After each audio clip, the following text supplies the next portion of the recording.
I felt guilt and shame this morning as I sat there in the darkness. 3 words dropped into my mind: despising the shame. I am familiar with the words, as it is found in the Bible: Jesus, who for the joy that was set before him endured the cross, despising the shame, and has sat down at the right hand of the throne of God. Despising the shame means we despise the shame, which is to say, we ignore and forget the shame. We are not willing to let it take over our lives or our minds. We shouldn't keep a little of it for our own sense of atonement, or as a precaution, or as a method of learning. The amazing thing about this principle of despising the shame is that we can finally move on. It is a gate of sorts. I wonder if there is an exponentiality inside this principle. When we despise the shame, we make it into a springboard for the new, a jump into a new path with some extra strength. I had read, or might have watched a video of a man of God who had seen, by vision, I think, the crucifixion of Jesus.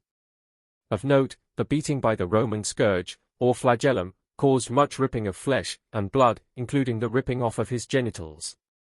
But here, I think, what the devil meant in this for shame, God used for a restoration of all our sexuality, restored, and pure, and lovely.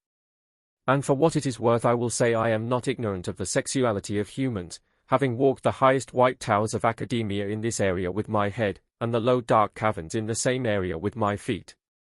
And neither of these two are to be grasped for as we look at Jesus, who for the joy that was set before him endured the cross, despising the shame. Now I believe that our sexuality needs a house. A houseless sexuality can't find a border, in both expression and vigor. We give our sexuality a house with our mind. It is a house with borders or walls, a room, as it were, within a room within a room. There are layers to the house. The first house is the house of validation. This house typically forms when we are young.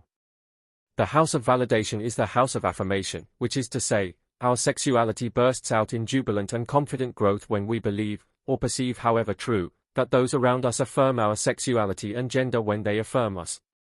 When, by pain or self-conceived pain, or a wayward false idea, we miss this step, our sexuality becomes houseless.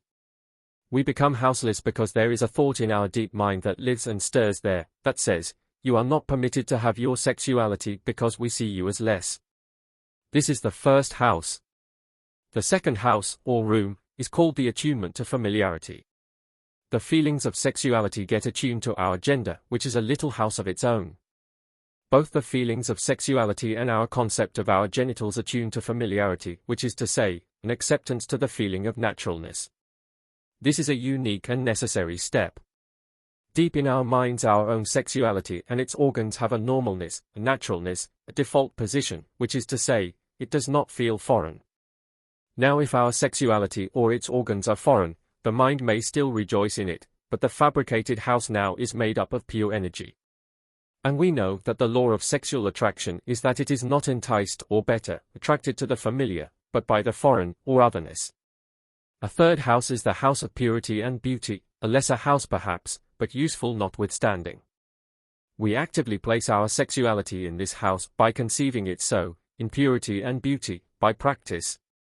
We must try to apply these houses, by effort.